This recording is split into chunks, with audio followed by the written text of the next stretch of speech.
ካቆምንበት መነሻ በማድረግ ዛሬም እንቀጥላለን። ምስጢረ ክህነት ሰፊ ጉዳዮች ያሉት ካጀማመሩ ጀምሮ የምስጢሩ ታላቅነት ለነማን እንደተፈቀደ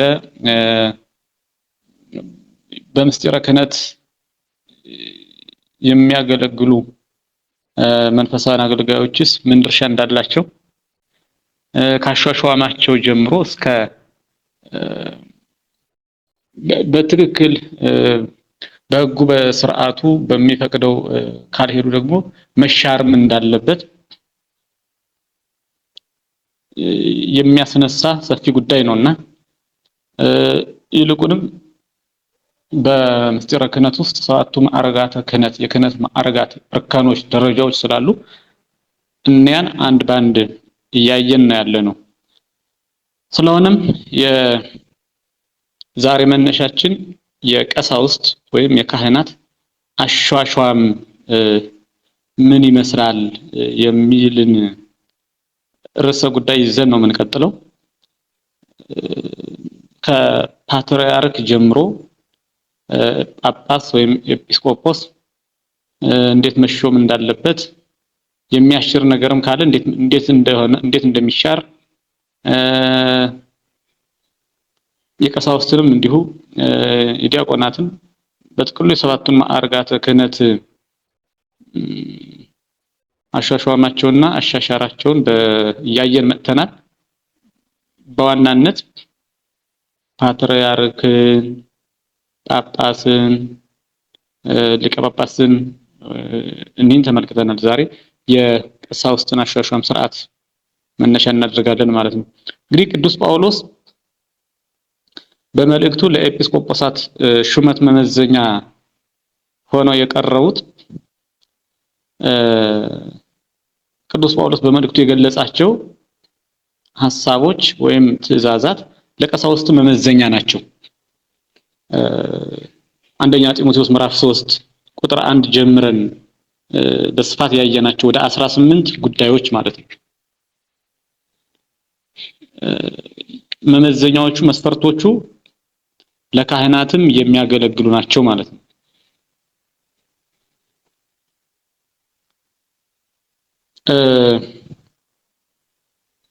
እንዲያውም ለኤጲስቆጶስነት ማዕረግ መሰረቱ ቅስና ከቅስና ላይ የሚደረገው መመዘኛ መሆኑን ማስተዋል ይገባል።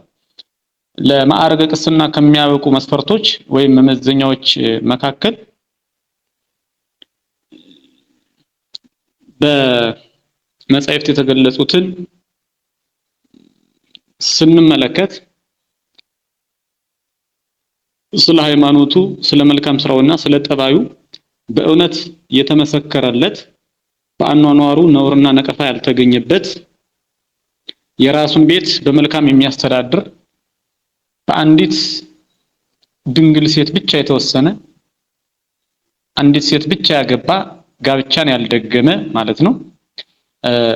ልጆቹን በሃይማኖትና በስነ ምግባር ቀርጾ ያሳደገ ልጆቹን የሥጋ ልጆቹን በሃይማኖትና በስነ ምግባር ቀርጾ ያሳደገ እንደ እግዚአብሔር ፈቃድ እንጂ በራሱ ፈቃድ የማይኖር የእግዚአብሔርን ፈቃድ የሚያስቀድም አንደበቱን ለመገዘት እጁን ለመማታት የማያፈጥን የተረጋጋና ትዕግስተኛ የሆነ በሴሰኝነት ወይም ደግሞ በዝሙት የማይጠረጠር ባለመታዘዝ የማይከሰስ ከቂምና ከበቀል ከክፋት ሁሉ የራቀ የማይቆጣ የማይኮራ የማይሰክር የማይጨቃጨቅ ቅዱስ ጳውሎስ የገለጻቸው ጠብና ክርክር የማይወድ እንግዳ የሚቀበል የሚራራ የማይሳሳ ያልታዘዘለት ትርፍ የማይወስድ ቅን ቸር ታማኝ የዋህ ርህሩህ በጎ ነገርን የሚወድ ገንዘብን የማይወድ በስራው ሁሉ ጠንቃቃ የሆነ ጻድቅ እውነተኛ ማለት ነው። ራሱን የሚገዛ እውነትን በሐሰት የማይለውጥ ወይም ደግሞ የማይዋሽ ሕይወት የሚገኝበትን መንፈሳዊውን የእግዚአብሔርን ቃልና መንፈሳዊውን ትምህርት በመማርና በማስተማር ምእመናንን ማረጋጋትና ማጽናናት የሚችል ምእመናንን በቃል እግዚአብሔር ማረጋጋትና ማጽናናት የሚችል በሃይማኖት ለማይመስሉ ተቃዋሚዎች ለመናፍቃን እንዲሁም ደግሞ በሃይማኖት ለማይመስሉ አካላት ለአህዛብም ሊሆን ይችላል ትክክለኛውን መልስ መስጠት የሚችል ዲያቆን ማለት ነው። ይህ የቅስና ማዕረግ እንዲሾም በመጽሐፍ ቅዱስና በቀኖና መጻሕፍት ታዝዟል ማለት ነው። አንድ ዲያቆን ወደ ቅስና ማዕረግ የሚያርገው እኒህን አሁን ያየናቸውን መልካም ጉዳዮች አሟልቶ ሲገኝ ነው ማለት ነው። በተጠና ሁኔታ በሰዎች ተመስክሮለት አኗኗሩ በመንፈሳዊ ሕይወት የተቃኘ ሆኖ ከተገኘ ይሾማል ነው። ቅዱስ ጳውሎስ ወደ ለቲቶ በጻፈው መልእክቱ ምዕራፍ 1 ቁጥር 5 እስከ 11 ይህንን መስፈርት ሲናገር ለቅስና የሚሾም ሰው ማሟላት ያለበትን መስፈርት ሲናገር እንዲህ ይላል። ስለዚህ ምክንያት የቀረውን እንድታደራጅ በየከተማውም እኔ አንተን እንዳዘዝሁ ሽማግሌዎችን እንድትሾም በቀርጤስ ተውሁ ይለዋል። የማይነቀፍና የአንዲት ሚስት ባል ካህን ለመሆን ነው። የማይነቀፍና የአንዲት ሚስት ባል የሚሆን የሚያምኑ ልጆች ያሉት በእግዚአብሔር የሚያምኑ በአንዲት ቅድስት ኦርቶዶክስ ተዋሕዶ ሃይማኖት የሚያምኑ ስለመዳራትን ወይም ስለ አለመታዘዝ የማይከሰስ ማንም ቢኖር ሹመው ይላል። ካህን ቄስ አድርገህ ሹመው ይለዋል ቅዱስ ጳውሎስ ቲቶን ማለት ነው። ኤጲስቆጶስ እንደ እግዚአብሔር መጋቢ የማይነቀፍ ሊሆን ይገባዋልና በዚህ ቦታ ኤጲስቆጶስ የሚለው ካህኑን ነው ማለት ነው። ምክንያቱም የማይነቀፍና የአንዲት ሚስት ባል የሚሆን የሚለው ቃል ካህን እንደሆነ በአጽንኦት ስለሚያስረዳ ማለት ነው። በዘመነ ሐዋርያት ኤጲስቆጶስንም ሊያካትት ይችላል። አሁን ቤተክርስቲያናችን በምትመራበት ሕግ ግን ካህንን ይመለከታል ነው። ስርዓተ ቀኖና በዘመን ሂደት በቅዱስ ሲኖዶስ እየታየ የሚሻሻልና የሚጨመርበት ወይም ደግሞ የሚቀነስበት መንገድ ስላለው ይህንን ሐዋርያትም በሲኖዶሳቸው ስላስቀመጡ ማለት ነው። ከኛ በኋላ የሚነሱ የቤተክርስቲያን አባቶች ቅዱሳት መጻሕፍትን በመመርመር በተጠና ሁኔታ ከመንፈስ ቅዱስ ጋር ቀኖናን ማሻሻልና መበየን እንደሚችሉ ሐዋርያት በራሳቸው ስርዓት ሰርተው ስላስቀመጡ እንግዲህ ኤጲስቆጶስ ወይም ካህን እንደ እግዚአብሔር መጋቢ የማይነቀፍ ሊሆን ይገባዋልና የማይኮራ፣ የማይቆጣ፣ የማይሰክር፣ የማይጨቃጨቅ፣ ነውረኛ፣ ነውረኛ ረብ የማይወድ ነውር ነቀፋ የሆነ ነገር የማይወድ ማለት ነው። ነገር ግን እንግዳ ተቀባይ፣ በጎ የሆነውን ነገር የሚወድ፣ ጠንቃቃ፣ ጻድቅ፣ ቅዱስ፣ ራሱን የሚገዛ ይሁን። ሕይወት በሚገኝበት ትምህርት ደግሞ ሊመክር ተቃዋሚዎችንም ሊወቅስ ይችል ዘንድ እንደተማረው በታመነ ቃል ይጽና። በእግዚአብሔር ቃል ጸንቶ እንደተማረው ምዕመናን የሚያስተምር የሚመክር ሊሆን እንደሚገባ ይናገራል። የማይታዘዙና ከንቱ የሚናገሩ የሚያታልሉ ይልቁንም ከተገረዙት ወገን የሚሆኑ ብዙ ናቸውና እነዚህም ስለ ነውረኛ ረብ የማይገባውን እያስተማሩ ቤቶችን በሞላው ስለሚገለብጡ አፋቸውን መዝጋት ይገባል ብሎ አንድ ካህን ከመሾሙ በፊት ማሟላት ያለበትን መስፈርቶች ለቲቶ ደቀ መዝሙሩ ቅዱስ ጳውሎስ ጽፎ ልኮለታል ማለት ነው። እንግዲህ ቲቶ ይህንን መልእክት ይዞ ባለበት አካባቢ በዚህ መስፈርትና በዚህ መመዘኛ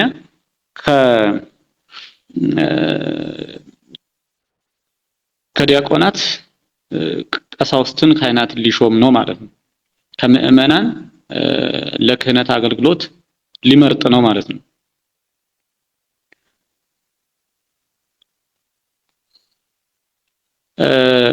ስለሆነም መንፈሳውያኑ ካህናት ቀሳውስት በመስዋዕታቸው እንደ አቤል ሊሆኑ ይገባል። መስዋዕታቸው እንደ አቤል በእግዚአብሔር ዘንድ ተቀባይነት ሊኖረው ይገባል ማለት ነው። ያ ማለት በቅንነት በጽድቅ ስራ በንጽህና ከኖሩ መስዋዕታቸው ተቀባይነት አለው ነው ያገኛል። አቤል ከራሱ መምህር ሳያስተምረው አባት ሳይነግረው ጽድቅን ያመነጨ ያፈለቀ የጽድቅ አባት ነው አቤል። እግዚአብሔር ንጹህ ባህሪ ነው፣ ንጹህ ነገርን ይወዳል ብሎ ንጹህ መስዋዕትን አቀረበ ነው የሚለው። እግዚአብሔር መስዋዕቱን እንደተቀበለለት በኦሪት ዘፍጥረት ምዕራፍ 4 ቁጥር 4 ላይ አቤልም ደግሞ ከበጎቹ በኩራትና ከስቡ አቀረበ፣ እግዚአብሔርም ወደ አቤልና ወደ መስዋዕቱ ተመለከተ ይላል። እግዚአብሔር ወደ ማን ተመለከተ? ወደ አቤልና ወደ መስዋዕቱ ተመለከተ። ስለዚህ ካህናት የጽድቅ ሰው እውነተኞች በመሆን እግዚአብሔር ንጹህ ባህሪ ነው፣ ንጹህ ነገር ይወዳል ብለው በሚያቀርቡት መስዋዕት ጥንቃቄ አድርገው ራሳቸውን ወደ እግዚአብሔር ሲያቀርቡ እግዚአብሔር በሚወደውና በሚፈቅደው መንገድ እየተመላለሱ ከሆነ መስዋዕታቸው በእግዚአብሔር ዘንድ ተቀባይነት ያገኛል ነው። እንደ አቤል ነው። አቤል መስዋዕት አቀረበ፣ እግዚአብሔር ተቀበለለት። እግዚአብሔርም ወደ አቤልና ወደ መስዋዕቱ ተመለከተ ይልና ኦሪት ዘፍጥረት ምዕራፍ 4 ቁጥር 5 ላይ ደግሞ ወደ ቃየንና ወደ መስዋዕቱ ግን አልተመለከተም፣ ቃየንም እጅግ ተናደደ፣ ፊቱም ጠቆረ ይለናል ማለት ነው። ተቀባይነት የሌለውን መስዋዕት እግዚአብሔርን የማያስደስት መስዋዕት በማቅረቡ የቃየንን መስዋዕት እግዚአብሔር አልተቀበለውም፣ በፍቅር አይን አልተመለከተውም። ስለዚህ እንደ አቤል መስዋዕታቸው ያማረ የተወደደ ሊሆን ይገባል ነው። ራሳቸውን መመዘን መመርመር ያስፈልጋቸዋል ካህናት። መስዋዕታችን በእግዚአብሔር ዘንድ ተቀባይነት ሊኖረው የሚችል እንዴት ወደ እግዚአብሔር ብንቀርብ ነው፣ እንዴት ራሳችንን ብናዘጋጅ ነው ለመንፈሳዊ አገልግሎት የሚለው አቤልን ምልክትና መሪ በማድረግ ራሳቸውን ሊያዩ ይገባል ነው። በቅዱስ ጳውሎስም በሐዲስ ኪዳን በዕብራውያን መልእክቱ ምዕራፍ 11 ቁጥር 4 ላይ ስለ አቤል መስክሯል።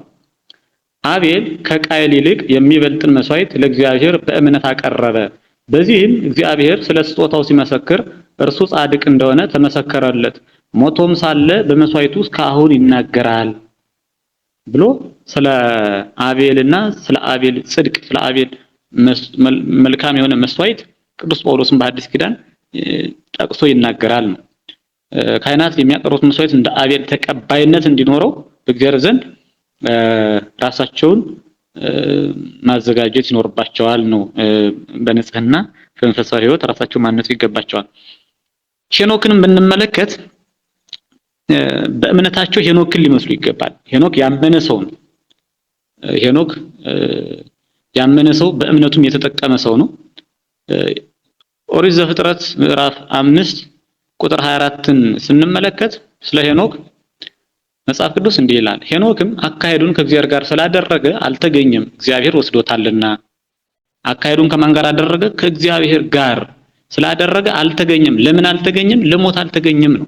ቅዱስ ጳውሎስ ሞት ብሎ በራሱ ይገልጸዋል። ሞትን እንዳያይ በእምነት ተወሰደ ብሎ ይገልጸዋል ማለት ነው።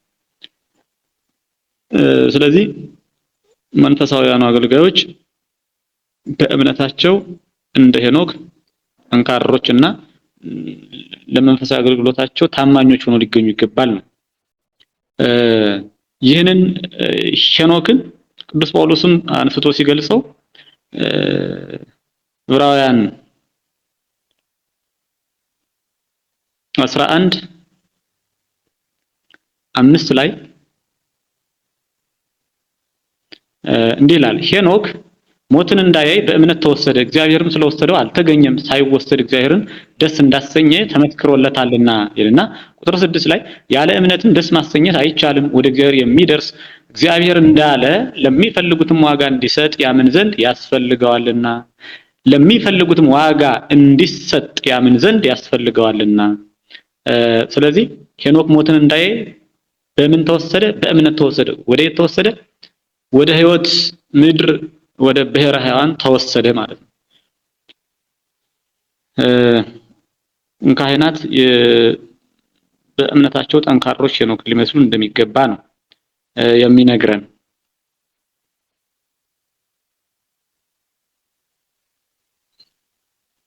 ሌሎችን ብዙ አብነቶች አርአያ የሚሆኑ ቅዱሳን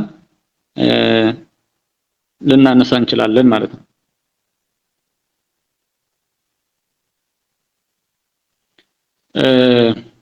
መልከጼዴቅንም ብናነሳ መልከጼዴቅ በብሉይ ኪዳን ከነበሩ ቅዱሳን በክህነቱ የተመሰከረለት መጻሕፍት አብዝተው የሚመሰክሩለት ክህነቱን በሚገባ የተወጣ መንፈሳዊ አገልጋይ ነበር። ለክርስቶስ ምሳሌ ሆኖ የተጠቀሰ ማለት ነው። ኦሪት ዘፍጥረት ምዕራፍ 14 ቁጥር 18ን ስናይ ስለ መልከጼዴቅ መጽሐፍ እንዲህ ይላል። የሳሌም ንጉስ መልከጼዴቅም እንጀራንና የወይን ጠጅን አወጣ፣ እርሱም የልዑል እግዚአብሔር ካህን ነበረ ይላል። የማን ካህን ነበረ? የልዑል እግዚአብሔር ካህን ነበረ። እንጀራንና የወይን ጠጅን አወጣ፣ እርሱም የልዑል እግዚአብሔር ካህን ነበረ። ወንጌልን በምሳሌነት የገለጸ ወንጌልን በምሳሌነት ያገለገለ ለክርስቶስ ክህነት ምሳሌ ሆኖ የሚጠቀስና መጻሕፍት የጠቀሱት ክርስቶስ ቅዱስ ሥጋውን በስንዴ ክቡር ደሙን በወይን እንደሚሰጥ ሁሉ በኋለኛው ዘመን በሐዲስ ኪዳን አስቀድሞ መልከጼዴቅ በብሉይ ኪዳን ገና በሕገ ልቡና ጀምሮ በወይንና በስንዴ መስዋዕት ያቀርብ ነበር ነው የሚለው እና የወንጌልን መስዋዕት ምሳሌ መልከጼዴቅ ያገለግል ነበር። በምሳሌነት ወንጌልን ያገለግል ወንጌልን ገልጾ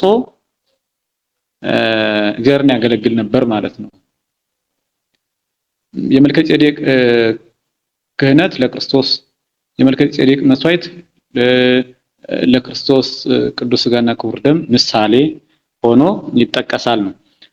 ካህናት እኒህን አርአያዎች አድርገው እኒህን ቅዱሳን ለክህነታቸው ታማኞች ሊሆኑ ይገባል ነው።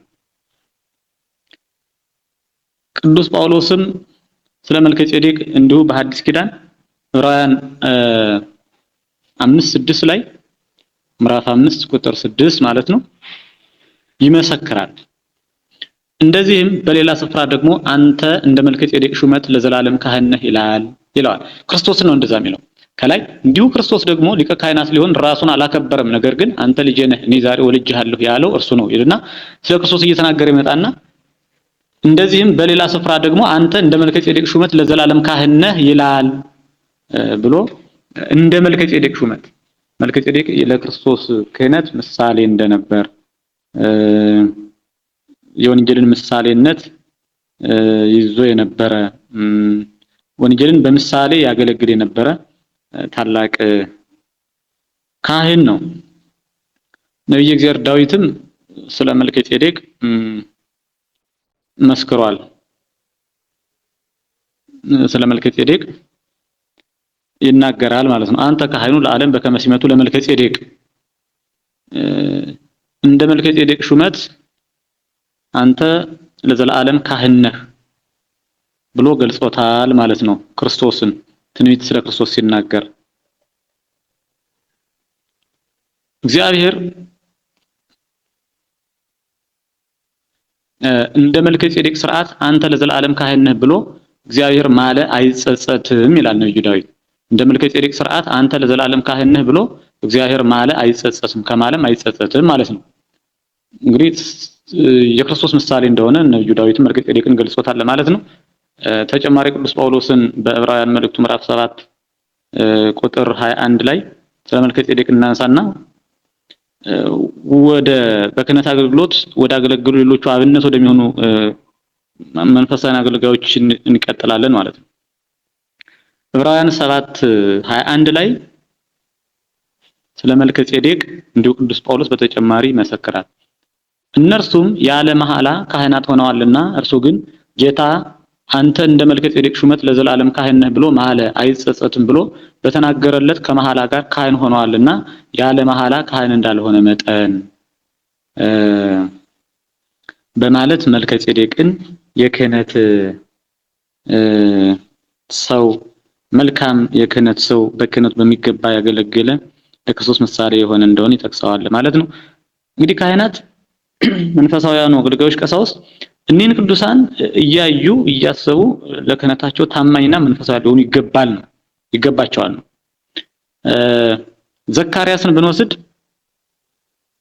በሉቃስ ወንጌል ምዕራፍ 1 የምናገኘው ነው። ምዕራፍ 1 ቁጥር 5 ጀምሮ በይሁዳ ንጉስ በሄሮድስ ዘመን ከአብያ ክፍል የሆነ ዘካርያስ የሚባል አንድ ካህን ነበረ። ሚስቱም ከአሮን ልጆች ነበረች፣ ስሟም ኤልሳቤጥ ነበረ። ሁለቱም በጌታ ትእዛዝና ሕግጋት ሁሉ ያለ ነቀፋ እየሄዱ በእግዚአብሔር ፊት ጻድቃን ነበሩ። በእግዚአብሔር ፊት ምን ነበሩ? ጻድቃን ነበሩ። ኤልሳቤጥ መካን ነበረች፣ ልጅ አልነበራቸውም። ሁለቱም በእድሜያቸው አርጅተው ነበር። ዘካርያስ በክፍሉ ተራ በእግዚአብሔር ፊት ሲያገለግል እንደ ካህናት ሥርዓት ወደ ጌታ ቤተ መቅደስ ገብቶ ለማጠን ዕጣ ደረሰበት። በዕጣንም ጊዜ ሕዝቡ ሁሉ በውጭ ቆመው ይጸልዩ ነበር። የጌታ መልአክ በዕጣኑ መሠዊያ ቀኝ ቆሞ ታየው። ዘካርያስም ባየው ጊዜ ደነገጠ፣ ፍርሃትም ወደቀበት። መልአኩም እንዲህ አለው፣ ዘካርያስ ሆይ ጸሎትህ ተሰምቶልሃልና አትፍራ። ሚስትህ ኤልሳቤጥም ወንድ ልጅ ትወልድልሃለች፣ ስሙንም ዮሐንስ ትለዋለህ ብሎ የምስራች ነገረው። እንግዲህ ካህናት ጸሎታቸው ለሕዝብ የሚጸልዩት ጸሎት፣ ለሀገር የሚጸልዩት ጸሎት፣ ለራሳቸውም የሚጸልዩት ጸሎት በእግዚአብሔር ዘንድ ተሰሚ እንዲሆን በንጽህና ሊመላለሱ ቅዱሳት መጻሕፍት መስፈርት አድርገው በተናገሯቸው መንፈሳውያን ስራዎች ሊኖሩ ግድ ይገባቸዋል ነው። በካህናት በንጽህናቸው እንደ ዮሐንስ መጥምቅ ሊሆኑ ይገባል። ምክንያቱም የሕዝብ እረኞች ናቸው። ለራሳቸው ብቻ ሳይሆን ለሕዝብም ስለሆነ የተሾሙትና የሚያገለግሉት ማለት ነው። ዮሐንስ መጥምቅ በማቴዎስ 11 ቁጥር 11 ላይ ክርስቶስ እንደመሰከረለት እውነት እላችኋለሁ ከሴቶች ከተወለዱት መካከል ከመጥምቁ ዮሐንስ የሚበልጥ አልተነሳም ብሎ ስለ ቅድስናው ስለ ንጽህናው መስክሮለታል ነው። ካህናት በአገልግሎታቸው እንደ ሐዋርያት የሐዋርያትን ስልጣን አይደለም ሐዋርያት ከክርስቶስ ተቀበሉ። ከክርስቶስ የተቀበሉትን ደግሞ ሐዋርያት ከነርሱ ቀጥለው ለተነሱ አገልጋዮች አስተላለፉ። ያ ክህነት ነው ዛሬም ለካህናት የሚታደሉና የሚሰጠው ማለት ነው። ስለዚህ እንደ ሐዋርያት አገልግሎታቸውን እና ሕይወታቸውን ሊፈትሹ ይገባል። ሐዋርያትን ሊመስሉ ይገባል ነው። በሐዋርያት ሥራ ምዕራፍ 6 ቁጥር 4 ላይ ሐዋርያት እኛ ግን ለጸሎትና ቃሉን ለማገልገል እንተጋለን ብለው እንደመሰከሩ ካህናት ቃሉን ለማገልገል፣ ለማስተማር፣ ለመምከር፣ ቤተክርስቲያን ለማገልገል፣ ሕዝብን ለማገልገል ታማኝ ሆኖ በመገኘት እንዲሁም ሕዝቡን ከእግዚአብሔር ጋር ለማገናኘት ለጸሎት ሕዝቡን ከእግዚአብሔር ጋር ለማወዳጀት ለጸሎት ሊተጉ ይገባል ነው። እኛ ግን ለጸሎትና ቃሉን ለማገልገል እንተጋለን ብለው ሐዋርያት እንደመሰከሩ ይህ ካህናትን ይመለከታል ነው። በምስጋናቸው በጥቅሉ ታላላቁ ሊቃውንት በክህነታቸው የተመሰከረላቸውን ምሳሌ አድርገው በምስጋናቸው ሁሉ ኃላፊነታቸውን ሊወጡ ይገባል። እንደነ ቅዱስ ያሬድ እንደነ አባ ጊዮርጊስ ዘጋስጫ ለምስጋና የጠነከሩ የጸኑ ለጸሎት ጽሙዳን ሊሆኑ ለጸሎት ብርቶች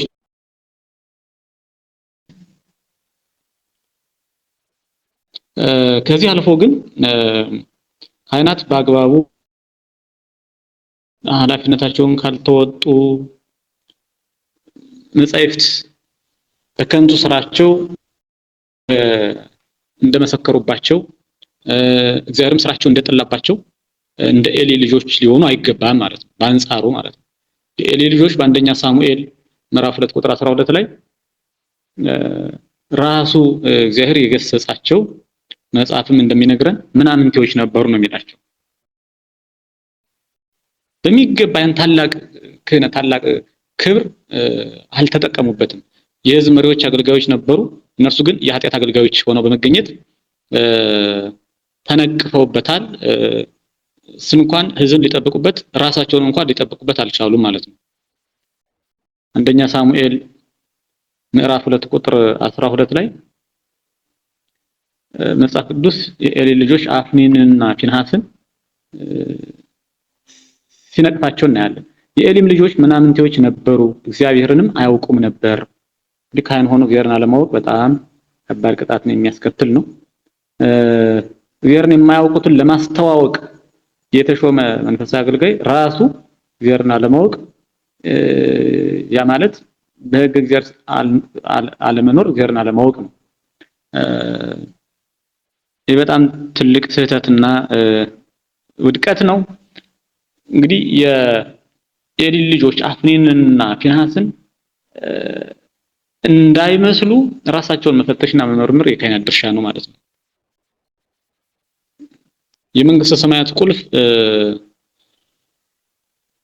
በእጃቸው ተሰጥቶ ሳለ ክርስቶስ በማቴዎስ 16:19 እንደተናገረ እንደ ጸሐፍት እንደ ፈሪሳውያን ደግሞ በሰዎች ፊት የመንግስተ ሰማያትን በር ሊዘጉ አይገባም። ጸሐፍት ፈሪሳውያን እነርሱም ወደ መንግስተ ሰማያት አይገቡ፣ ሌሎች እንዳይገቡ ደግሞ በር ላይ ቆመው የሚከለክሉ ነበሩ እና ካህናት እንዲህ እንዳይሆኑ በጣም ራሳቸውን መመርመርና መፈተሽ ይገባቸዋል። ወደ ጽድቅ ለሚመጡት ራሱ እንቅፋት እንዳይሆኑ ማለት ነው። እንቅፋት እንዳይሆኑ በር ላይ ሆነው ክብረ ክህነትን ይዘው ግን ደግሞ የራቁትን ማቅረብ ወደ እግዚአብሔር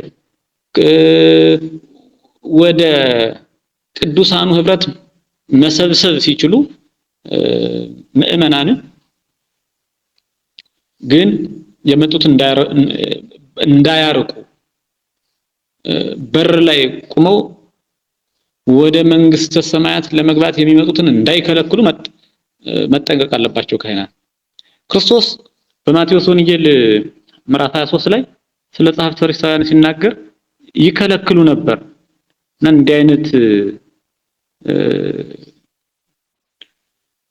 ኖርና ክፉ የሆነ ድርጅት በእነርሱም ላይ እንዳይኖር ዛሬም ካህናት ሊጠነቀቁና ሊያስቡ ይገባል ማለት ነው። ጌታ በማቴዎስ 23 ምዕራፍ 13 ላይ ጸሐፍት ፈሪሳውያንን እናንተ ግብዞች ጻፎችና ፈሪሳውያን መንግስተ ሰማያትን በሰው ፊት ስለምትዘጉ ወዮላችሁ፣ እናንተ አትገቡም የሚገቡትንም እንዳይገቡ ትከለክላላችሁ ብሎ በግልጽ በተግሳጽ አስተምሯል ማለት ነው።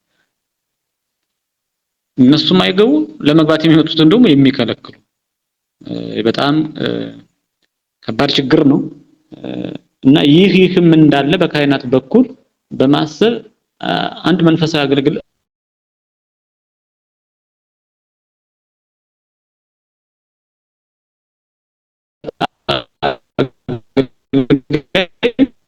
ከሰሩበት ካገለገሉበት ነኝ ወይስ ክህነታቸውን ካልተጠቀሙበት ካላገለገሉበት ነኝ ብሎ ራሱን መመርመርና ከስህተቱ ፈጥኖ መመለስ አለበት ማለት ነው።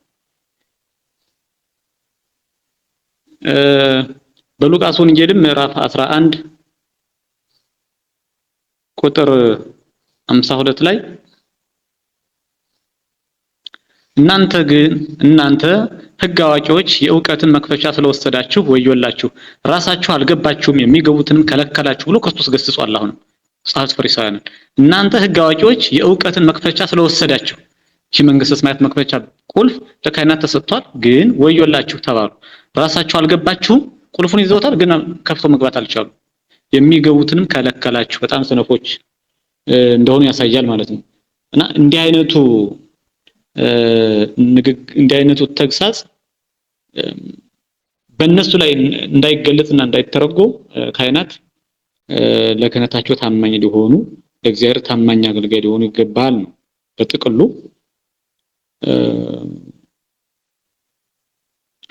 ዘካርያስ በትንቢተ ዘካርያስ ምዕራፍ 11 ቁጥር 17 ሲናገር መንጋውን ለሚተው ለምናምንቴ እረኛ ወዮለት ብሎ ያስጠነቅቃል። መንጋውን ለሚተው ለምናምንቴ እረኛ፣ መንጋውን ሕዝበ ክርስቲያኑን ለማይጠብቅ፣ ለማያስተምር፣ ለማይመክር የወደቁትን በክህነቱ ከማንሳት ይልቅ ለመውደቅ እንቅፋት ለሚሆን ማለት ነው።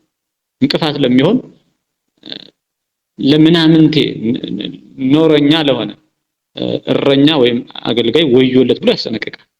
እግዚአብሔር ከባድ ቅጣትን ይቀጣዋል ማለት ነው። ሰው በተሰጠው ጸጋ ካልተጠቀመበት ብዙ የተሰጠው ብዙ ይፈለግበታል ነው የሚለው መጽሐፍ።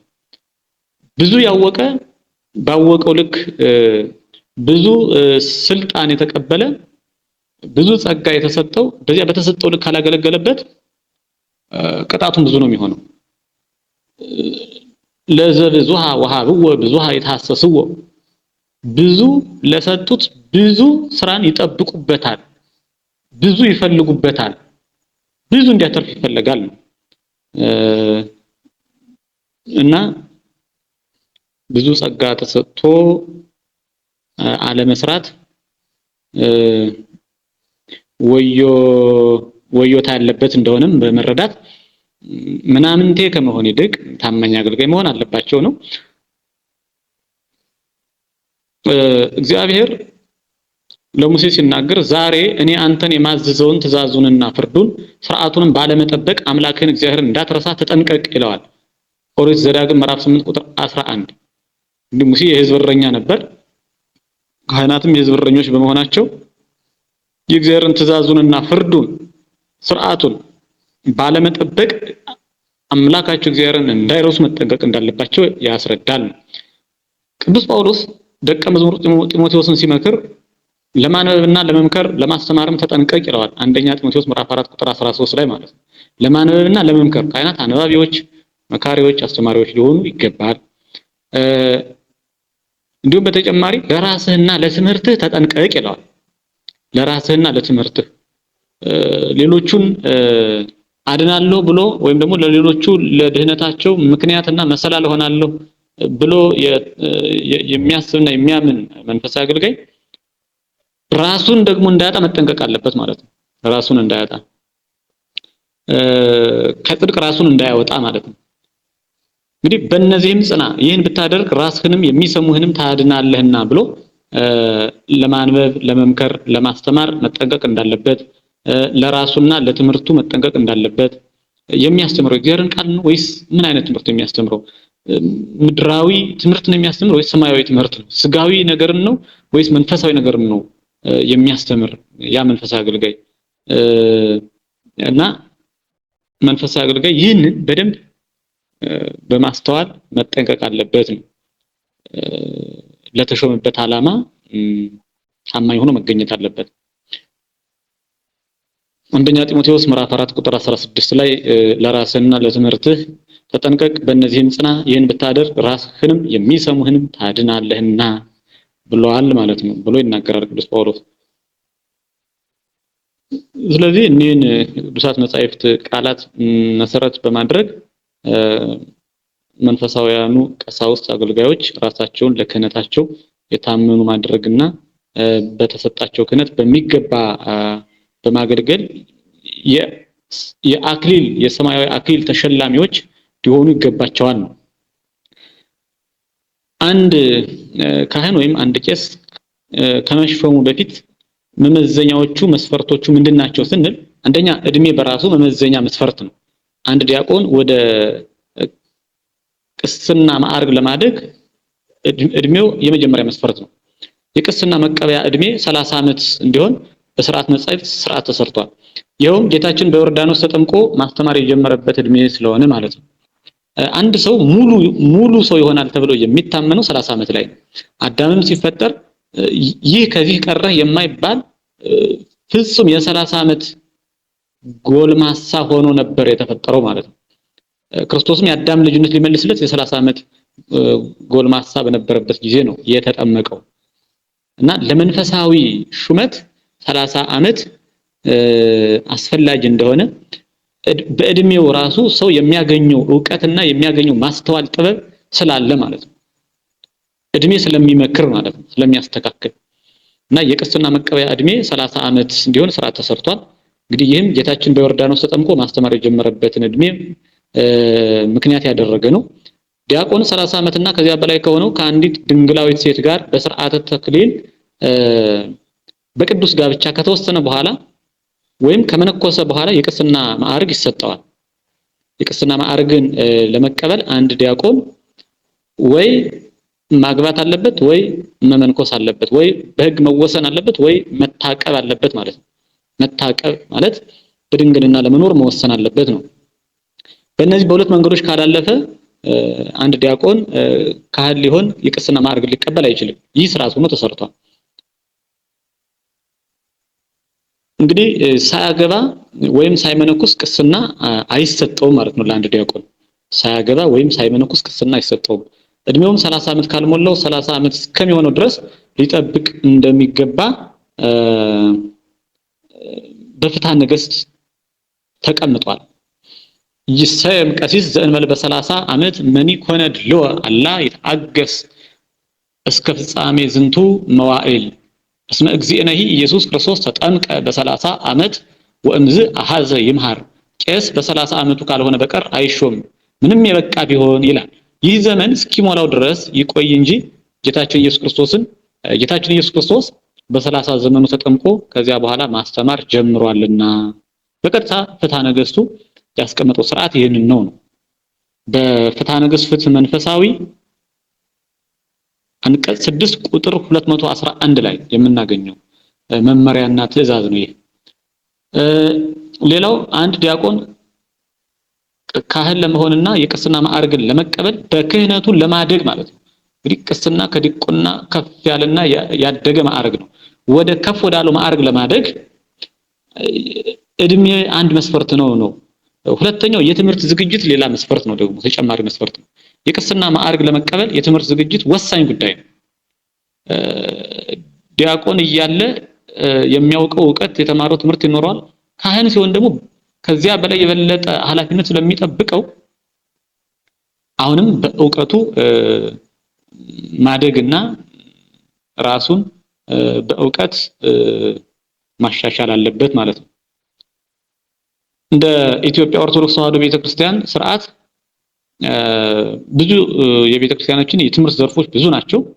እንደው ጥቂቶችን ብንመለከት እንኳን እንደው በጥቂቱ ለማለት ነው እንጂ አንድ ዲያቆን አንድ ካህን በጣም የተማረ ሊሆን ይገባል ማለት ነው። የተማረ ሊሆን ይገባል። ተምሮ ነው ጽድቅን በሚገባ ሊረዳ የሚችለው፣ ለሌሎችም ማሳወቅ የሚችለው፣ በሃይማኖት የማይመስሉትን መናፍቃንንም ተከራክሮ እስከመርታት ድረስ መድረስ ስላለበት፣ መጻሕፍትን መጥቀስ በደንብ ስላለበት፣ ምስጢራትን ማመስጠር፣ ትርጓሜያትን መተርጎም ስላለበት ማለት ነው። ግን በጥቂቱ እንኳን እንደ ኢትዮጵያ ኦርቶዶክስ ተዋሕዶ ቤተክርስቲያን አንድ ዲያቆን ካህን ሆኖ ለመሾም ወደ ቅስና ማዕረግ ለማደግ መዝገበ ቅዳሴን የተማረ ሰዓታት ሊሆን ይችላል፣ ኪዳን ሰዓታት፣ ኪዳን፣ ሊጦን፣ መስተበቁ፣ እነዚህን ሌሎችም ትምህርታት አጠናቆ ያወቀ የቤተክርስቲያናችን ትምህርቶች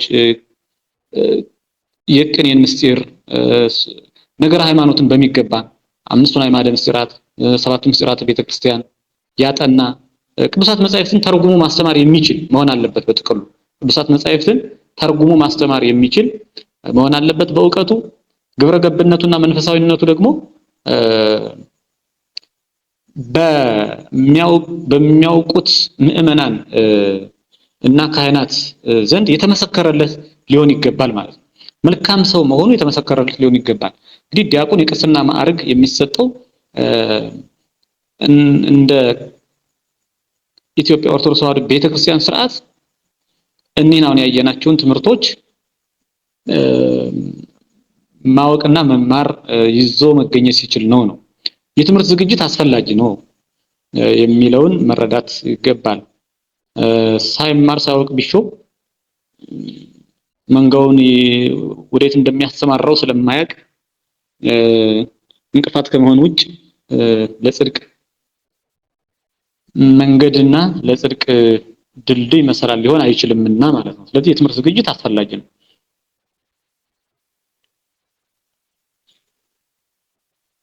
ይህ እንግዲህ በቅድስት ቤተክርስቲያናችን መተዳደሪያ መጽሐፍ በሆነው በቃለ ዓዋዲው የተደነገገ ነው። በቃለ ዓዋዲው እኒህ አሁን የዘረዘርናቸው የትምህርት አይነቶች የተደነገጉ ናቸው። በፍትሕ መንፈሳዊም የቅዱሳት መጻሕፍትን ትርጉምና ምስጢር ያልተማረ ዲያቆን ይልቁንም የአራቱን ወንጌላት ትርጉምና ምስጢር ሳያውቅ የቅስና ማዕረግ እንዳይሰጥ ተከልክሏል። በፍትሐ ነገሥትም ማለት ነው።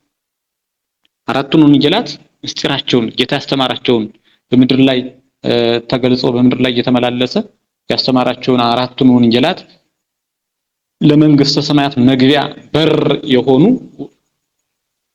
አራቱን ወንጌላት ማወቅ እና መረዳት ይኖርበታል ነው ከመሾሙ በፊት። እንግዲህ በፍትሕ መንፈሳዊ የአራቱን ወንጌላት ትርጉምና ምስጢር ሳያውቅ የቅስና ማዕረግ እንዳይሰጥ ስለተከለከለ ወይ ይኩን አሐዱሂ ቀሲሰ ዘኢየአምር ነገረ መጻሕፍት አምላካውያት ሰናያት ወፈድፋደሰ አርባዕተ ወንጌላተ መልካም የሆኑትን የአምላክን መጻሕፍት ነገር ይልቁንም አራቱን ወንጌል ያላወቀ አንዱስ እንኳን ቄስ አይሁን ተብሎ ሥርዓት ተሰርቷል። በፍትሐ ነገሥት አንቀጽ 6 ቁጥር 212 ማለት ነው። ፍትሐ ነገሥት አንቀጽ 6 ቁጥር 212። ሌላው መስፈርት አንድ ዲያቆን ወደ ቅስና ማዕረግ ለማደግ የምዕመናን ምስክርነት ያስፈልገዋል። የቅስና ማዕረግ ለመሾም የምዕመናን ምስክርነት አንዱ መመዘኛ ስለሆነ ማለት ነው። ዲያቆን የቅስና ማዕረግ ለመቀበል ሲፈልግ ቢያንስ 5 ምዕመናን ስለ ሃይማኖቱ፣ ስለ መልካም ስራውና ስለ ጠባዩ ሊመሰክሩለት እንደሚገባ ሥርዓት ስለተሰራ ወይ ይኩን አሐዱሂ ቀሲሰ ዘኢተንእደ በስመ አምስቱ እደው 5 ሰዎች ያልመሰከሩለት አንዱስ እንኳን ቄስ አይሁን። በፍትሐ ነገሥት አንቀጽ 6 ቁጥር 212 የተጠቀሰ መስፈርት ነው። ይህም አራተኛ መስፈርት የኤጲስቆጶስ ፈቃድ አስፈላጊ ነው። አንድ ዲያቆን ቄስ ሆኖ ለመሾም የኤጲስቆጶሱ ወይም የጳጳሱ ፈቃድ አስፈላጊ ነው። ዲቁና ወይም ቅስና ለመቀበል የኤጲስቆጶስ ፈቃድ የግድ አስፈላጊ ስለሆነ ማለት ነው። የክህነትን ስልጣን በጉልበት አስፈራርቶ መቀበል አይቻልም። የእግዚአብሔር ፈቃድና ጥሪ እንዳለ ሆኖ ኤጲስቆጶሱ ሳይፈቅድ ዲቁናም ሆነ ቅስና አይሰጥም ማለት ነው። ኤጲስቆጶስ ዲያቆናትንና ቀሳውስትን ብቻውን የመሾም ስልጣን ተሰጥቶታል። ጳጳሱ ቀሳውስትንና ዲያቆናትን ብቻውን የመሾም ስልጣን ተሰጥቶታል ማለት ነው።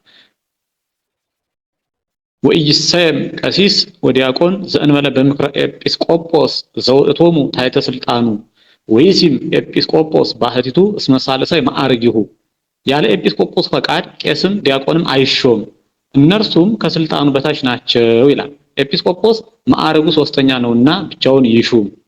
በፍትሐ ነገሥት አንቀጽ 6 ቁጥር 213 ላይ የተቀመጠ መመሪያ መስፈርት ነው። አንድ ዲያቆን ካህን ሆኖ ለመሾም ወደ ቅስና ማዕረግ ለማደግ የኤጲስቆጶሱ ወይም የጳጳሱ ፈቃድ አስፈላጊ ነው። የኤጲስቆጶሱ ብቻውን ቀሳውስትንና ዲያቆናትን መሾም ይችላል ነው። ማዕረጉ ሶስተኛ ነውና ማለት ከክህነት ማዕረጋት ትልቁና የመጀመሪያው ከፍ ያለው ማዕረግ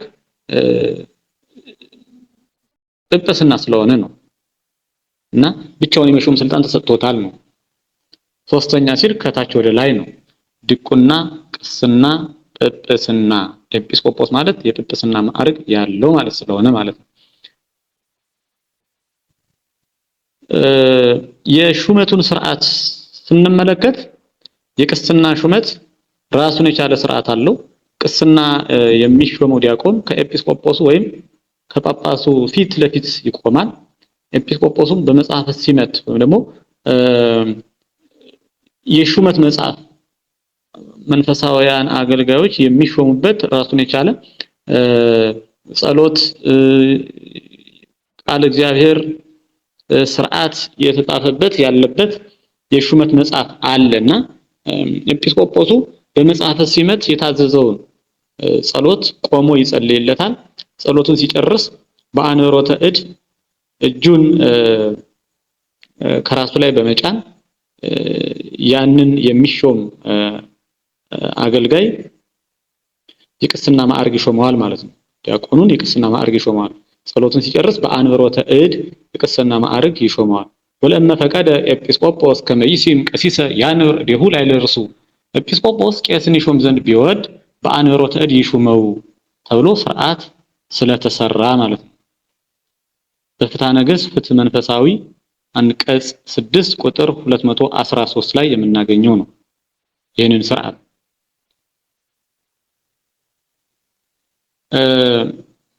እንግዲህ ቀሳውስት ከመሾማቸው በፊት እኒህን መስፈርቶች አሟልተው መገኘት አለባቸው።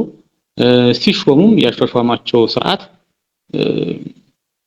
ያው በፍትሐ ነገሥት በስፋት በልዩ ልዩ የሥርዓት መጻሕፍት በስፋት የተዘረዘሩ ጉዳዮች አሉ። በዋናነት ግን እኒህን አሟልቶ ሲገኝ አሁን ያየናቸውን አሟልቶ ሲገኝ ዲያቆን ቄስ ሆኖ ይሾማል። ከማዕረገ ዲቁና ወደ ማዕረገ ቅስና ያድጋል ማለት ነው። ሌላው የቀሳውስት ስልጣንንና ተግባርን ስራን ስንመለከት እንግዲህ የቀሳውስት የሥራ ድርሻቸው ምንድነው ስንል ማስተማር፣ ማጥመቅ፣ ቀድሶ ማቁረብ፣ መባረክ፣ ናዞ ማሰናበት። ናዞ ማሰናበት ማለት በሰራው ኃጢአት ተጸጽቶ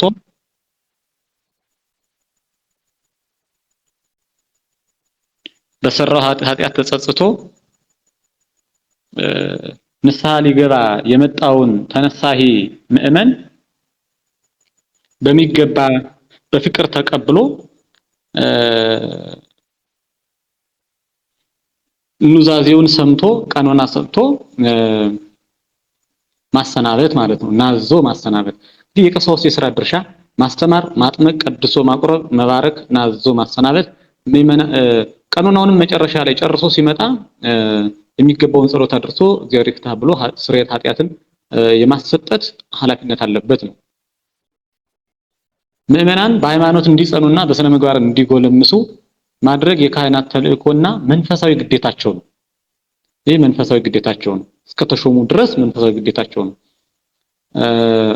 ማንኛውም የተሾመ አካል መብት አለው፣ ግዴታ አለው ማለት ነው። ይልቁን መንፈሳውያን አገልጋዮች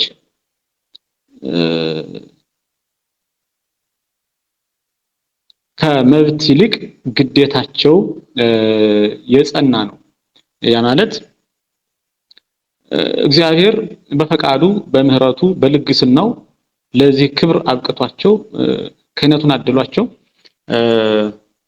እግዚአብሔር አክብሯቸው እነርሱ ደግሞ ያንን የተሰጣቸውን ኃላፊነት በአግባቡ መወጣት ስላለባቸው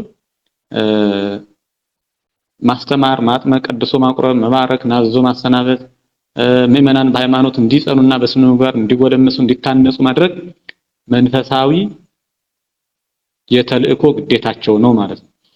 እንግዲህ በተጨማሪ ካህናት ከኤጲስቆጶሱ ጋር በፍርድ ወንበር ተቀምጠው በትክክል እንዲፈርዱ ደግሞ ታዝዘዋል። ፍርድን መፍረድ ይችላሉ። መንፈሳዊ ፍርድን ይፈርዳሉ። መንፈሳውያን ሹማምንት መንፈሳዊ ፍርድን ይፈርዳሉ። የጠመመውን ያቀናሉ፣ የጎደለውን ይመላሉ። ገሬት ተበደለ፣ ፍርድ ጎደለ ብለው ፍርድ ማስተካከልና ማስማማት በሚገባ መፍረድ ይችላሉ ማለት ነው። ስልጣን ተሰጥቷቸዋል። ለዚህ ወለቀሲስ ሎቱ አሃዱ ስልጣን ለባህቲቱ ወውእቱ ከመ ይምሃር ወያጥምቅ ወይቀድስ ወይባርክ ህዝበ ወያህሉ ምስለ ኤጲስቆጶስ ውስተ መንበረ ፍትሕ።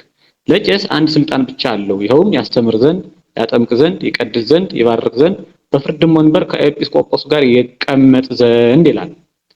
በፍትሐ ነገሥት ፍትሐ መንፈሳዊ አንቀጽ 6 ቁጥር 215 ላይ የተቀመጠ ስርዓት ነው።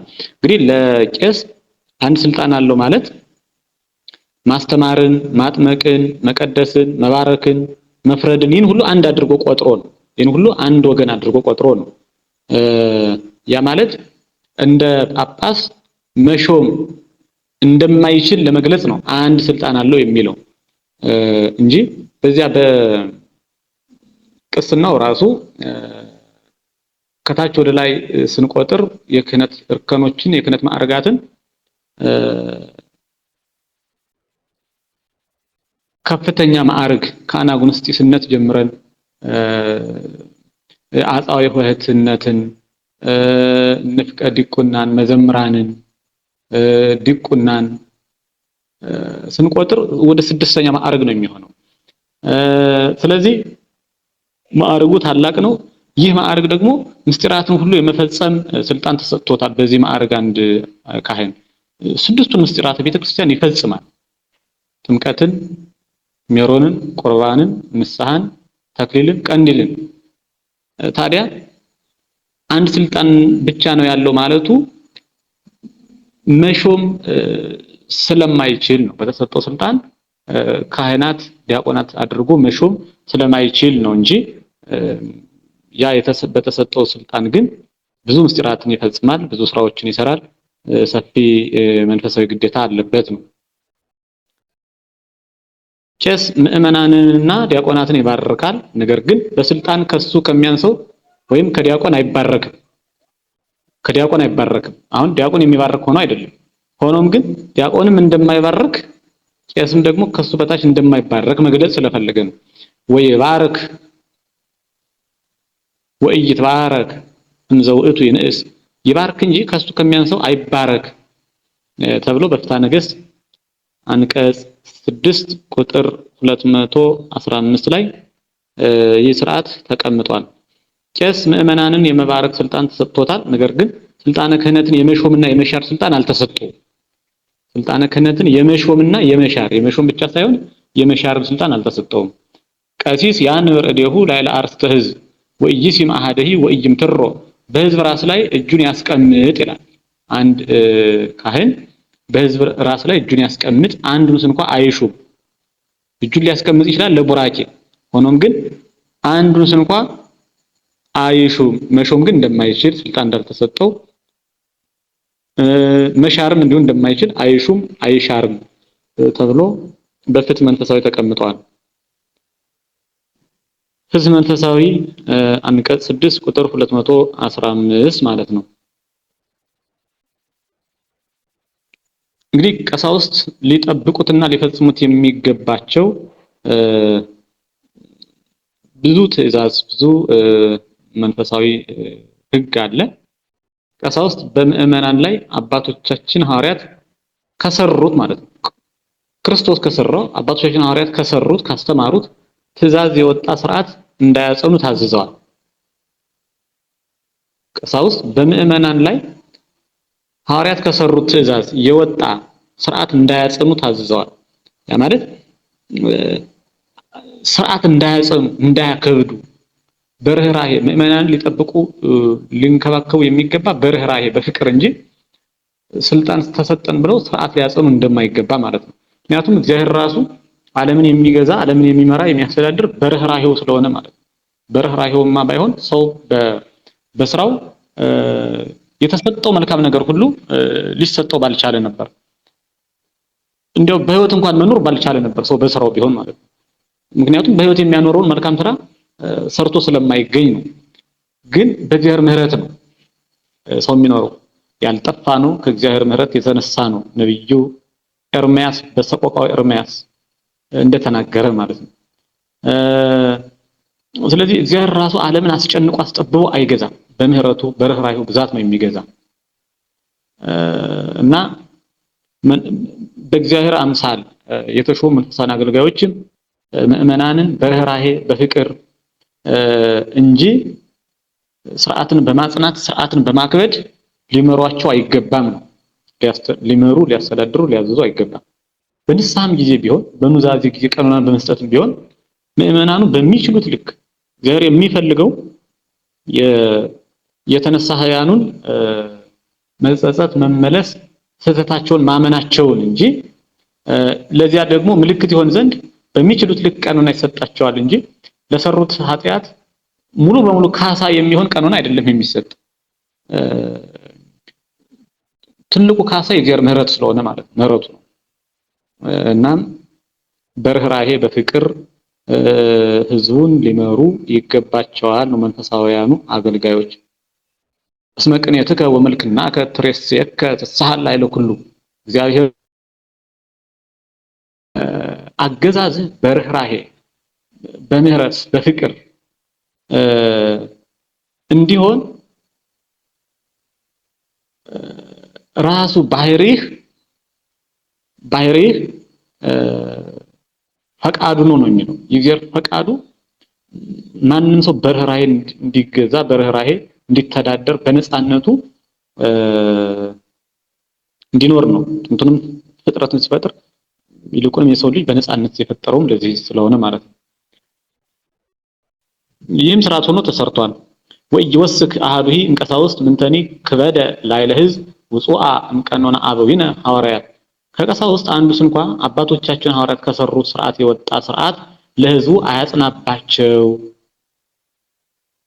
አያጽናባቸው። በፍትሐ ነገሥት ፍትሕ መንፈሳዊ አንቀጽ 6 ቁጥር 221 ላይ የተቀመጠ ስርዓት ነው። በመጽሐፍ ቅዱስም በሐዋርያት ሥራ ምዕራፍ 15 ቁጥር 10 ላይ መንፈሳውያኑ አገልጋዮች በህዝቡ ላይ ስርዓት ማጽናት እንደሌለባቸው ሐዋርያት መስክረዋል። የሐዋርያት ሥራ ምዕራፍ 15 ቁጥር 10 ላይ ማለት ነው። እንዲህ ይላል፣ እንግዲህ አባቶቻችንና እኛ ልንሸከመው ያልቻልነውን ቀንበር በደቀ መዛሙርት ጫንቃ ላይ በመጫን እግዚአብሔርን አሁን ስለምን ትፈታተናላችሁ ይላል። እንግዲህ አባቶቻችንና እኛ ልንሸከመው ያልቻልነውን ቀንበር በደቀ መዛሙርት ጫንቃ በምእመናን ላይ ማለት ነው በመጫን እግዚአብሔርን አሁን ስለምን ትፈታተናላችሁ? ምእመናን የማይችሉትን ስርዓት ማሸከምና የማይችሉትን ቀኖና መስጠት በማይሸከሙት የህግ ክብደት ውስጥ ምእመናን እንዲያልፉ ማድረግ እግዚአብሔርን መፈታተን እንደሆነ ራሳቸው ሐዋርያት መስክረዋል ማለት ነው። እና ማንም ሰው ደካማ እንደሆነ ስለሚታመን ስለሚታወቅ የመጽሐፍ ቃል ደግሞ ለዚህም እውነት ስለሆነ መጽሐፍም ይህን ስለተናገረ የሰው ድክመት የታወቀ ስለሆነ ሰውን በሚችለው ልክ የእግዚአብሔርን ምህረቱን፣ ፍቅሩን፣ ርህራሄውን ጥግ በማድረግ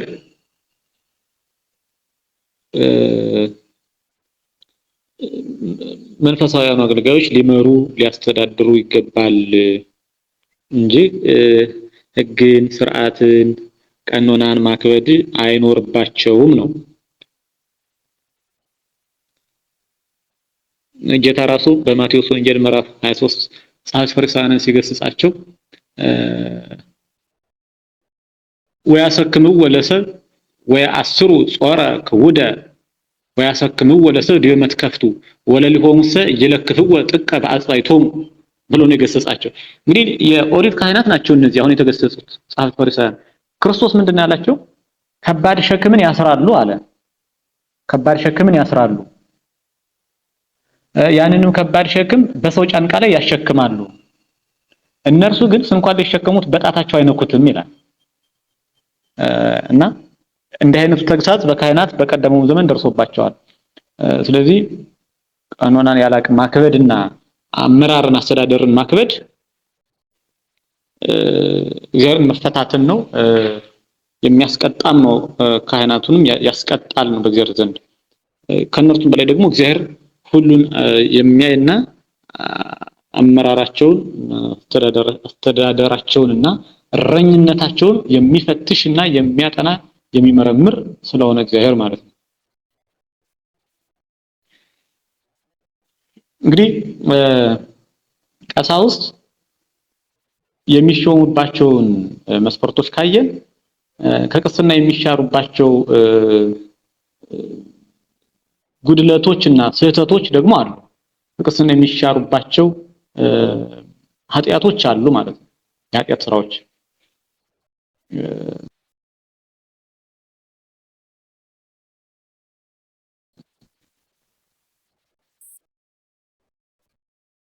አንዱ ነው። በሚገባ በታዘዙት ካላገለገሉበት ስልጣናቸውም ሊሻሩ ይችላሉ ነው። የሚሻሩባቸው የኃጢያት ስራዎች ጉቦ ወይም መማለጃ ሰጥቶ የተሾመ ከሆነ ያ ተጠንቶ ሲደረስበት ይሻራል ከሹመቱ። ጉቦ ወይም መማለጃ ሰጥቶ የተሾመ ከሆነ፣ በማስፈራራትና በአድሎ የተሾመ ከሆነ፣ ሁለት ጊዜ የተሾመ ከሆነ እንግዲህ ክህነት እንደማይደገም ከማይደገም ምስጢራት አንዱ ነው። ግን በድፍረት ሁለት ጊዜ ተሾሞ ከሆነ ከስልጣኑ ይሻራል። ሁለት ሚስት ያገባ ከሆነ ከስልጣኑ ይሻራል። ሳይታወቅ ቢሾም እንኳን ይሻራል። ህዝቡን ከማስተማር ቸል የሚል ከሆነ ከስልጣኑ ይሻራል። ምክንያቱም የተሾመበት ዓላማ ህዝቡን በሚገባ ሊያስተምርና ወደ እግዚአብሔር መንግስት ሊያደርስ ስለሆነ ማለት ነው። ህዝቡን ከማስተማር ቸል የሚል ከሆነ ከስልጣኑ ይሻራል ነው። ችግረኞችን ቸል የሚል የኃጢአተኛውን ንስሐ አልቀበልም የሚል በቀጥታ በሥርዓት መጻሕፍት የተቀመጠ ስርዓት ነው። ይህ የሚሻርባቸው መስፈርቶች ማለት ነው። በነገረ ሰሪነትና በሐሰት ምስክርነት የታወቀ የሚታበይ ዘወትር የሚሰክር ህግን አውቆ የማይሰራባት ክፉ ስራን የሚያዘወትር በጎ አለመስራትን የለመደ አራጣ የሚቀበል በዝሙት የወደቀ ሰዎች ይፈሩት ዘንድ የሚማታ በጠንቋዮች የሚታመን የመናፍቃንን ጥምቀትና ቁርባን የተቀበለ ከመናፍቃን ጋር አብሮ የጸለየ ራሱን ጃንደረባ ያደረገ የሰለበ ማለት ነው። ሲሰርቅ የተገኘ በሐሰት የማለ የጋብቻን ስርዓት የከለከለ ማለት ጋብቻ ክቡር ነው ተብሎ የተጻፈው የጋብቻን ክቡርነት ክዶ ጋብቻ ርኩስ ነው ብሎ የሚያስተምር የጋብቻን ክብር በሚገባ የማይገልጽ ከሆነ ሰው በዘፈቀደ ከጋብቻ ርቆ በእንስሳዊ ህይወት እንዲኖር አመለካከት ያለው ከሆነ ከሹመቱ ይሻራል። የጋብቻን ስርዓት የከለከለ ከሆነ ከሹመቱ ይሻራል። ከመሸታ ቤት ገብቶ የሚጠጣ ሞቶ የበከተውን ወይም የአውሬውን ተራፊ የሚበላ ፈውስ አገኛለሁ ብሎ ወደ መናፍቃን ቤተክርስቲያን የሚገባ ሃይማኖትን ወደ ካዱ ሰዎች ቤተክርስቲያን ሄዶ እጅ መንሻ የሚቀበል ከተወገዘ ሰው ጋር የሚነጋገር አብሮ የሚጸልይ ወይም ያለ ኤጲስቆጶስ ፈቃድ የሚሄድ ቄስ ከማዕረጉ ይሻር ተብሎ በፍትሕ መንፈሳዊ ተደንግጓል። እንግዲህ እኒህን በሙሉ ያየናቸው ነገሮች በቀኖና የሚስተካከሉ ነገሮች ይኖራሉ፣ በቀኖና የማይስተካከሉ ነገሮች አሉ። ከዚህ ከተጻፉት ከዘረዘርናቸው ጉዳዮች ማለት ነው። ቀኖና ተሰጥቶት ስህተቱን አምኖ በንስሐ ራሱን ካስተካከለ የሚቀጥልባቸው አሉ፣ የማይቀጥልባቸውም አሉ ማለት ነው። ፍትሕ መንፈሳዊ አንቀጽ 6 ቁጥር 224 እስከ 225 ነው ይህ ስርዓት የተቀመጠው። ካህናት የሚሻሩ ከክህነታቸው የሚሻሩባቸው ዝርዝር ጉዳዮች ማለት ነው። ቄስ ወይም ዲያቆን በአገልግሎትና በምንኩስና ምክንያት ሚስቱን ሊፈታ አይገባም። ቄስ ወይም ዲያቆን በአገልግሎትና በምንኩስና ምክንያት ሚስቱን ሊፈታ አይገባም። ይህ ማለት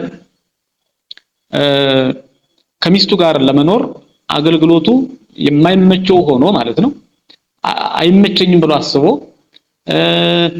ለመንፈሳዊ ህይወቴ ቀናሁ ወይ ደግሞ ለመንፈሳዊ አገልግሎት ቀናሁ ብሎ በማሰብ ሊሆን ይችላል። በትዳር ከመኖር ለብቻ መኖር አገባ በኋላ ድንግል አይሆንም። ግን ብሎ በገዳም ህይወት መኖርን ቢፈልግ ሚስቱን ትቶ መመንኮስ ቢፈልግ ይህ በራሱ ከክህነቱ ያሽረዋል። በሚስቱ ፈቃድና ስምምነት ካልሆነ በቀር ነው። ቄስ ወይም ዲያቆን በአገልግሎትና በምንኩስና ምክንያት ሚስቱን ሊፈታ አይገባም። ምክንያቱም የሚስቱን ፈቃድ ማክበር፣ መጠበቅ የጋብቻን ክቡርነት ተረድቶ ጋብቻን ማክበር ስላለበት ነው። ከመጀመሪያም ቤቱን ሊመራ ሊያስተዳድር ያልቻለ የእግዚአብሔርን ቤት ሊመራ ሊያስተዳድር አይችልም የሚል ህግም ስለተቀመጠ ማለት ነው። እንግዲህ አካሉ የሆነች ሚስቱን መምራት ማስተዳደርና ለእርሷ አስፈላጊውን ነገር ማድረግና ማሟላት ካልቻለ ሚስቱን ንቋቃሎ ለመንኩስ ቢል አይችልም። ብቻዬን ሆኜ እግዚአብሔርን አገለግላለሁ ቢልም አይችልም፣ ከክህነቱ ይሻራል። ቄስ ወይም ዲያቆን በአገልግሎትና በምንኩስና ምክንያት ሚስቱን ሊፈታ ይገባል። በዚህ ምክንያት የፈታ እንደሆነም ከስልጣኑ ይሻራል ማለት ነው። ወለእመ ተፈልጠ ቀሲስ አው ዲያቆን እምነበሲቱ በምክንያት ተልእኮቱ ለእግዚአብሔር እይደልዎ ተፈልጦ ወእመሰ ሀደጋ ለብሲቱ በዝንቱ ምክንያት ይትመተር ወከማሁ ለእመ አውፃ በምክንያት ጽሙና ወምንኩስና። እግዚአብሔርን በማገልገል ምክንያት ቄስ ወይም ዲያቆን ከሚስቱ ቢለይ መለየት አይገባውም።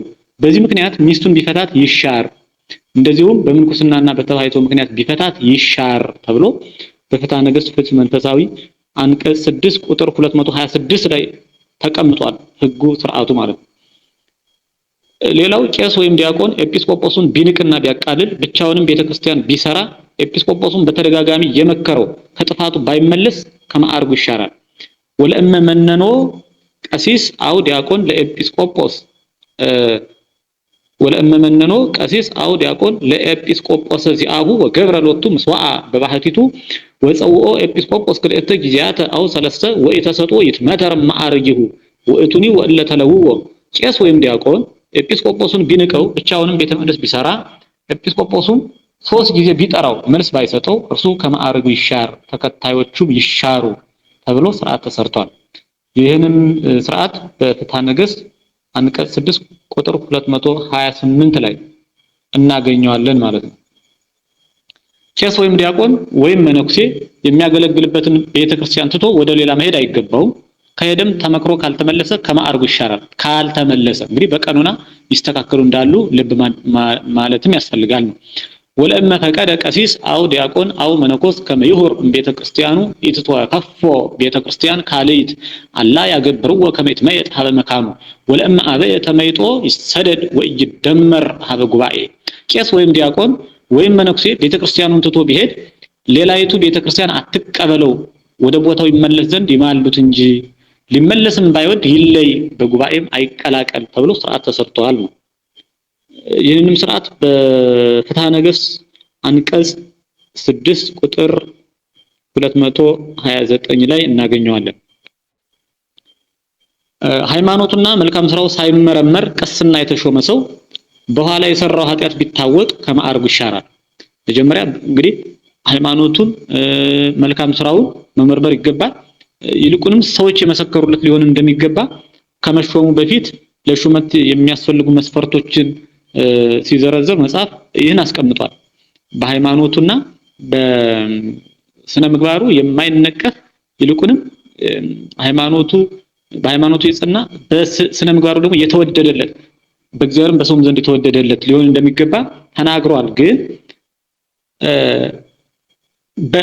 በሚገባ ሁኔታ በተሻለ ሁኔታ ሳይጠና ቀርቶ ድንገት ቢሾም ነው። ሃይማኖትና መልካም ስራው ሳይመረመር ቅስና ተሾሞ የተገኘ ሰው ቢኖር በኋላ የሰራው ኃጢአት ቢታወቅ ከተሾመ በኋላ ሳይሾም የሰራው ኃጢአት ቢታወቅ ከማዕርጉ ይሻራል። ወእመ ተሰይመ አሐዱ ቅስና እንበለ ይክትቱ ምግባሮ ወእምዝ ሶረተ አውቀት ኃጢአቱ እንተገብራ ይሰደድ ውእቱ።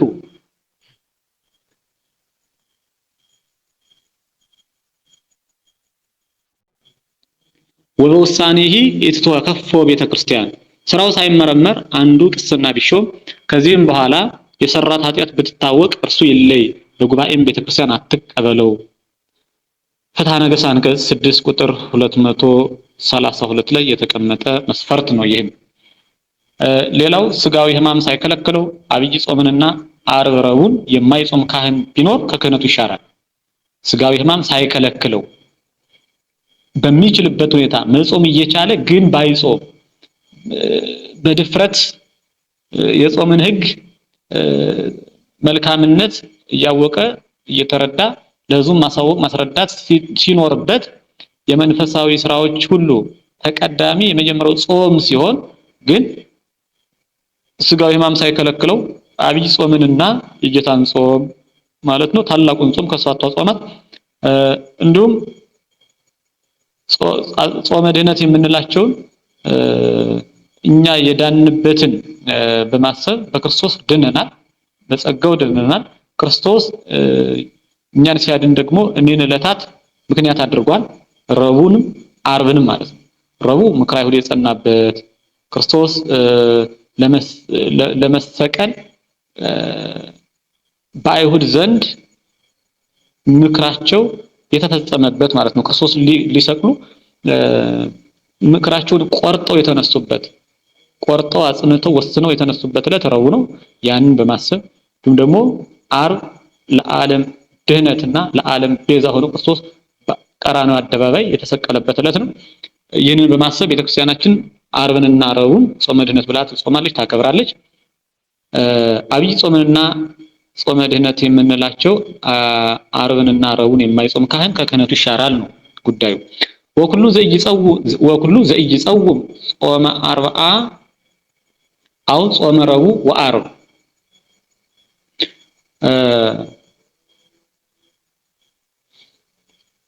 ዘእንበለ ይክልኦ ሕማም ስጋዊ ይትመተር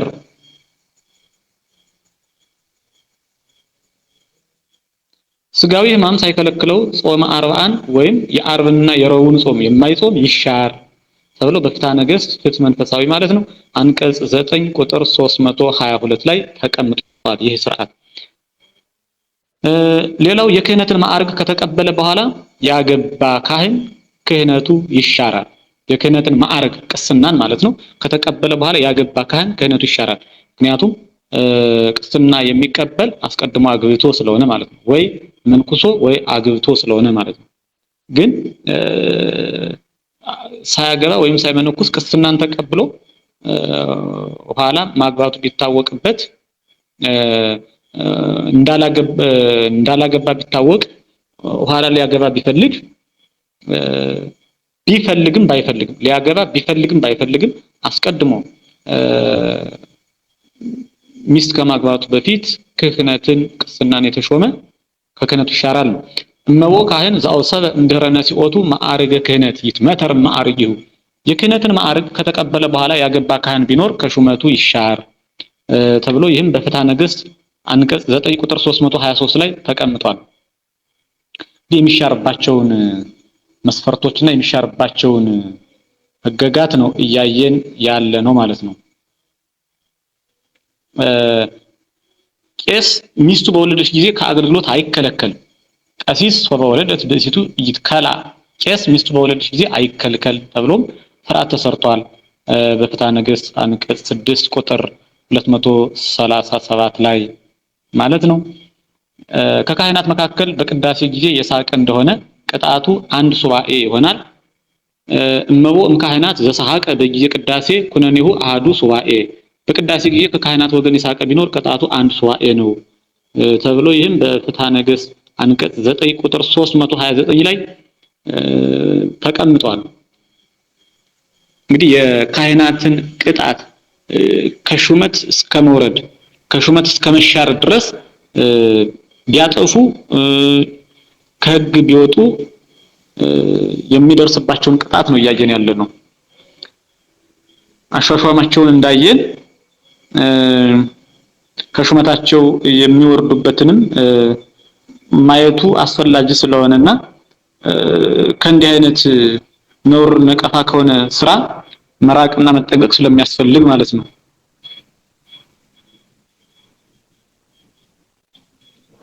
እንግዲህ የካህናትን ያሿሿምና የአሻሻር በሚገባ ቢያገለግሉበት ካህናት እስከመጨረሻው ድረስ ከክህነታቸው አይሻሩ።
መምህር አይሰማም።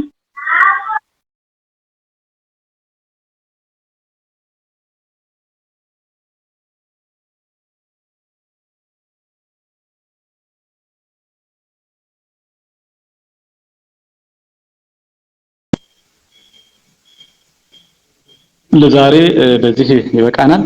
በቀጣይ የዲያቆናትን ያሿሿም ስርዓት